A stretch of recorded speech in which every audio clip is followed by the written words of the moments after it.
मेरा स्पष्ट मत है जो मैं आज बेबाक तरीके से आप लोगों के सामने रखना चाहता हूं।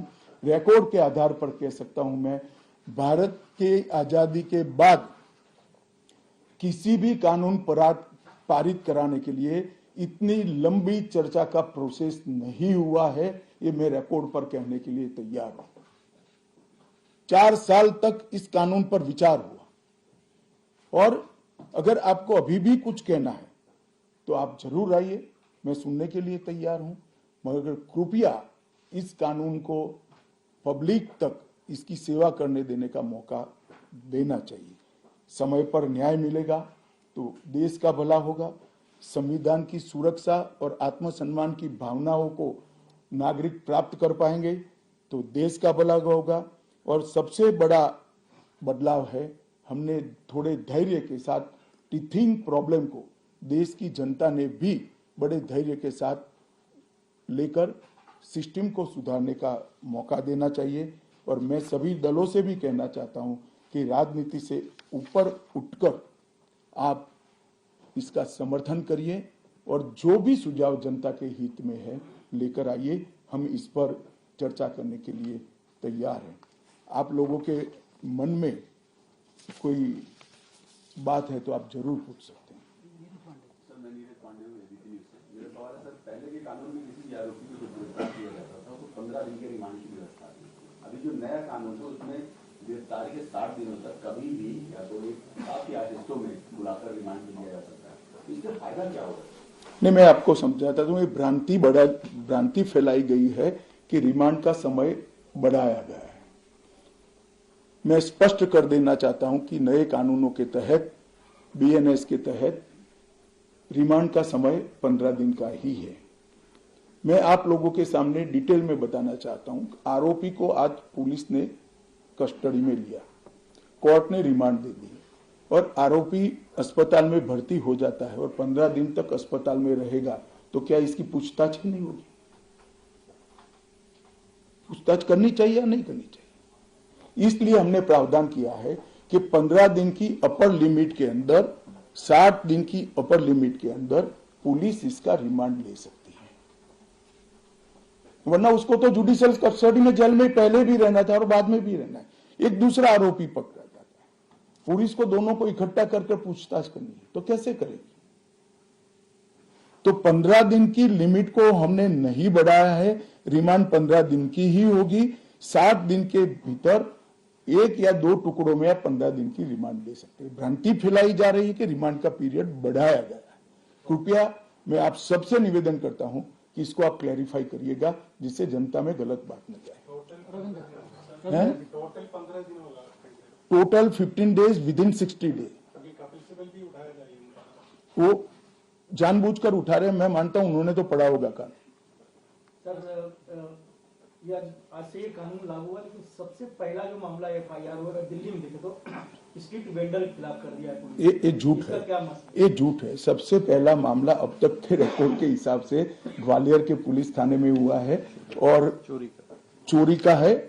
किसी की मोटरसाइकिल चोरी कर ली गई 1,80,000 की वैल्यू की। इसका मामला 12:10 पर रजिस्टर हुआ है। पहला मामला नहीं है। और जो वेंडर के खिलाफ मामला रजिस्टर हुआ, इसका प्रावधान पहले भी था, ये नया प्रावधान नहीं है। पुलिस ने इसका रिव्यू का प्रोविजन का उपयोग कर वो मामले को खारिज कर दिया।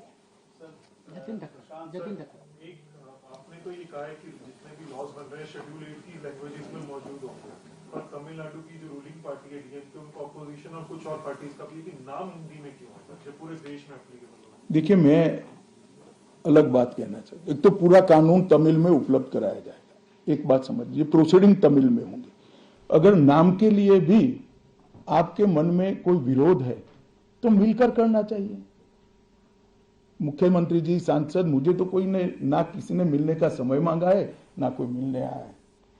फिर भी मैं सभी से अपील करता हूं कि जो कुछ भी आपकी ग्रीवेंसेस हैं, या तो ऐसा लगता है कि ये धाराएं जनता की सेवा ठीक से नहीं कर पाएगी, इसको लेकर मुझे मिलिए। कानूनों का बहिष्कार ये रास्ता नहीं है। पॉलिटिक्स करने के ढेर सारे रास्ते हैं। पायल मेहता। सर, आपने ये बिल इंट्रोड्यूस किया, उसके बाद ये होम कमेटी में गया, वहाँ पे भी विस्तृत चर्चा हुई, पर विपक्ष में कभी भी जो कुछ नेता है, जो वकील है, वो कह रहे हैं कि इसको सिलेक्ट कमेटी या स्टैंडिंग कमेटी में क्यों नहीं भेजा, इतनी गड़बड़ी क्या थी इस बिल को लाने में? नहीं, भेजा ही था, गृह विभाग की संसद की कमेटी में भेजा था, जिसमें श्री चिदम्बरम खुद थे और सबसे ज्यादा हिस्सा लेने वाले सदस्यों में चिदम्बरम साहब थे। और कांग्रेस पार्टी ने पहले चिदम्बरम जी नहीं थे तो उसको रखा स्पेशली, स्पीकर ने अनुमति भी दी कि ठीक है भाई, इनका अनुभव है, लॉयर है, तो असिस्ट करेंगे कमेटी को। स्टैंडिंग कमेटी में नहीं भेजा, सिलेक्ट कमेटी। क्या फर्क पड़ता है स्टैंडिंग कमेटी, इसमें भी प्रो रेटा मेंबर है, सभी दलों के सदस्य थे। चलो पीयूष, वहां तक भी बड़ा आरोप लगाया जा रहा है विपक्ष के द्वारा कि सभी कानून ड्रैकोनियन है, और दूसरा ये कि ये कानून के माध्यम से सरकार जो है हिंदुस्तान को एक पुलिस स्टेट में कन्वर्ट करना चाहती है।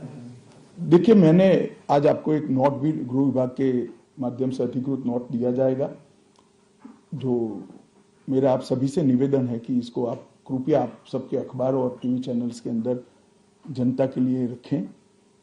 ड्रैकोनियन कानून तो वो थे जिसको हटाया गया है, ये कानून तो भारत की संसद ने और भारत की न्याय प्रणाली को आधुनिक बनाने वाले हैं, जिसमें पीड़ितों के अधिकार की रक्षा की गई। आप मुझे बताइए, पहले दिनों तक कस्टडी में रखने के बाद कोई परिजनों को जवाब नहीं देता था, हेबियस कर सुप्रीम कोर्ट या हाई कोर्ट में आते थे। हमने प्रावधान करा कि ऊपर एक रजिस्टर रखना पड़ेगा कि मेरी कस्टडी में फला फला व्यक्ति है, इससे पुलिस राज बढ़ेगा या कम होगा। कई सारी कोर्ट में फरियाद आती थी, सच झूठ तो कोर्ट को तय करना होता है, मगर कंप्लेंट्स आती थी कि पुलिस ने ये मेरे घर में रख दिया और मुझ पर आरोप लगा दिया। उस वक्त वीडियोग्राफी करना ये पुलिस राज को बढ़ावा देगा या कम करेगा? 24 घंटे में अपराधी को न्यायाधीश के सामने ले जाना ये पुलिस राज को कम करेगा या बढ़ाएगा? गिने चुने पुराने दकियानुसी कुछ शब्द और कुछ वाक्य कानून को पढ़े बगैर जनता में डालकर गलत फहमी करने का प्रयास करें। मेरी सभी से विनती है, कृपया ऐसा मत करें।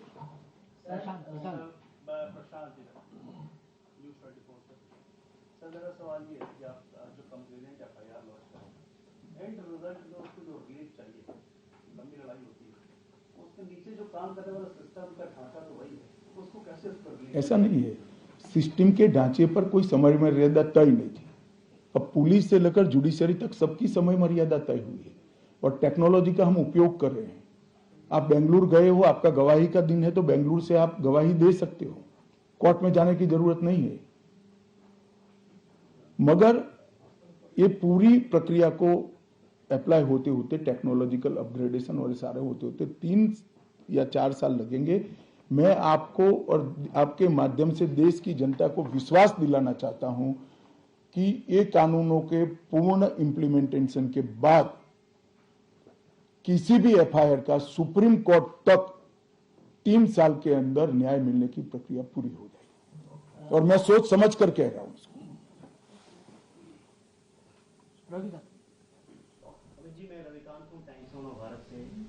सर, तीनों कानून लागू हुए, इम्प्लीमेंट हो गए हैं, तो आपको क्या लगता है कि ये ऑपोजिशन जानबूझकर किस तथ्यों के आधार पर विरोध करे या सिर्फ राजनीति के लिए मामला उठाया जा रहा है? देखिए, मैं इस पर टिप्पणी नहीं करना चाहता। मैं आप सबके माध्यम से अपील करना चाहता हूं कि जिसको भी मिलना है मैं तैयार हूं, हम मिलेंगे भी और समीक्षा भी करेंगे, और इसमें कृपया राजनीति नहीं करनी। अमित जी, एक जो कंसर्न आ रहा था विपक्ष की तरफ से वो ये था कि पेंडेंसी ऑफ केसेस और 2 पैरेलल क्रिमिनल जस्टिस सिस्टम होंगे, क्योंकि जो पुराने वाले केसेस रजिस्टर हुए हैं वो पुराने केसेस की तरह चलेंगे और जो नए वाले हैं वो नए की तरह। देखिए, जहां तक पेंडेंसी ऑफ केसेस का सवाल है, इस देश में सबसे ज्यादा शासन करने वाली पार्टी कांग्रेस है, तो वो हम पर नहीं मर सकते हैं। पेंडेंसी ऑफ केसेस को कम करने के लिए ही ये कानून लाए हैं, और मैं स्पष्टता कर दूं पुराने और नए कानून के लिए, गुनाह की तिथि 1/7/2024 के पहले की होगी, इसमें पुराने कानून के तहत प्रक्रिया चलेगी, और 1/7/2024 के बाद होने वाले हर गुनाह को ये तीनों नए कानूनों के हिसाब से चलाया जाएगा। इसमें कोई कंफ्यूजन नहीं। सर, ये आप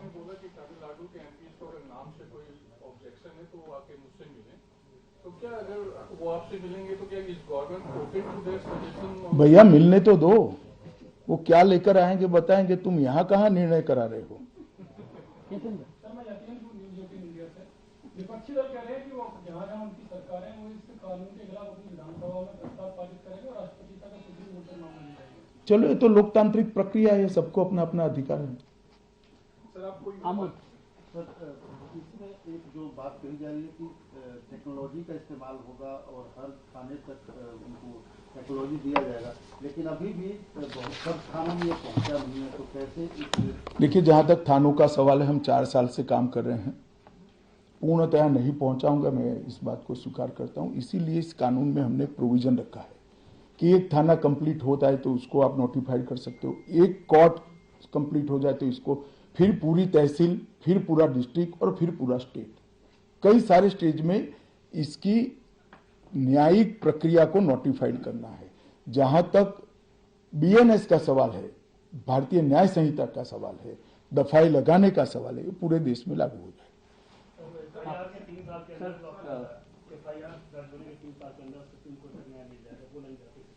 वो क्लियरिटी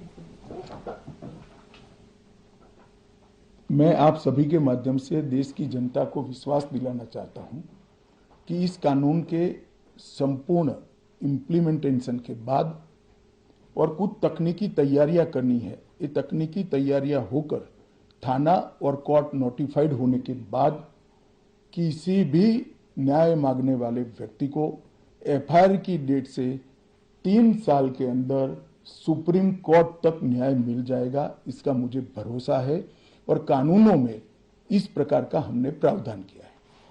सर मैं दैनिक भास्कर से हूं मुकेश। देखिए मैं मानता हूं कि हम 15 अगस्त के पहले सारे यूटी में इसको कंप्लीट कर देंगे। यूटी में दिल्ली भी आता है और उसके बाद हर जिला एक एक तैयार होता जाएगा, वो होता है। इंप्लीमेंटेशन आप पहले समझ लीजिए, बीएनएस और बीएनएसएस, इसके लिए इंप्लीमेंटेशन में कुछ तैयारी की जरूरत नहीं है। जहां तक बीएसए, भारतीय साक्ष्य अधिनियम है, इसके लिए कोर्ट में काफी सारी तैयारी करनी है, मगर 2020 से ही सुप्रीम कोर्ट के साथ चर्चा कर सुप्रीम कोर्ट मॉडर्नाइजेशन का एक बड़ा प्रोग्राम ली है और वहां पर भी काफी सारा काम हो चुका है, सॉफ्टवेयर भी तैयार हो चुके हैं। सर भास्कर से मुकेश कौशिक, एक डिस्क्रिपेंसी है कि पुराने कानून में ये प्रोविजन था कि अगर कोई पुरुष के साथ दुराचार करता है तो उसका सेक्शन 377A था, वो खत्म हो गया, लेकिन उसके बाद कुछ मामले ऐसे आ गए हैं जो इस तरह के केस दर्ज हुए। क्या कोई संशोधन का प्रस्ताव है? संशोधन तो नहीं, मगर इसमें सुप्रीम कोर्ट का एक जजमेंट भी है, इसके इंटरप्रिटेशन का सवाल है, हम सुप्रीम कोर्ट से चर्चा जरूर करेंगे इसमें। सर ये आपने जो कहा कि तमिलनाडु के एमपीज आकर मिल सकते हैं आपसे, जो कुछ ऑल पार्टी ऐसी मीटिंग भी हो सकती है अगर कोई बुलाने का आपका? ऑलरेडी हो चुकी है, ऑल पार्टी कमेटी में होती ही है और आपको सबसे पहले बड़ी संशय लगता है, आप मिल जाओ मुझे अकेले में।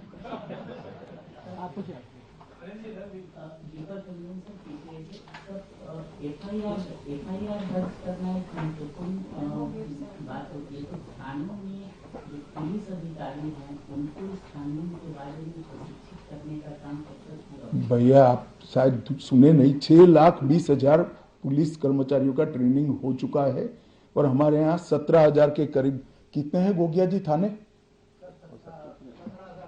17,000 थाने हैं, उसमें 6 लाख कर्मचारियों का ट्रेनिंग कंप्लीट हो चुका है और रिफ्रेशर कोर्स भी हो चुका है। आज से लागू हुआ है तो कितने कोर्ट या कितने थाने नोटिफाइड हो गए हैं जो इस पे पूरी तरह से काम करने लगे हैं?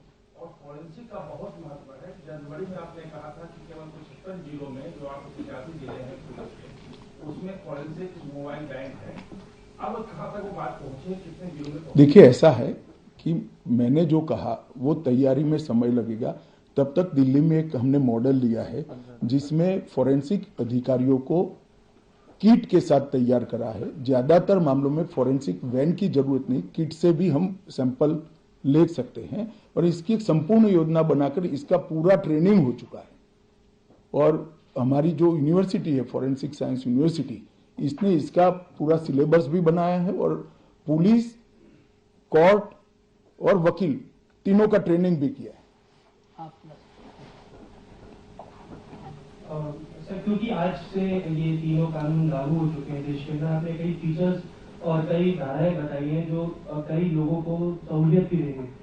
गृह मंत्रालय का क्या एस्टिमेट है कि अपराध इससे कितना कम हो जाएगा देश के अंदर आने वाले कुछ समय में? देखिए, इमीडिएट मैं कुछ कह नहीं सकता, परंतु इससे दोष सिद्धि का प्रमाण जब बढ़ेगा, 90% तक लोगों को सजा कर पाएंगे, तो निश्चित रूप से अपराध कम होगा। इसके अंदर कई धाराओं में बार बार अपराध करने वालों के लिए ज्यादा सजा का भी हमने प्रावधान किया है। बार बार जो सजा करते हैं, आदतन अपराधी है, उनके लिए भी एक प्रोविजन किया।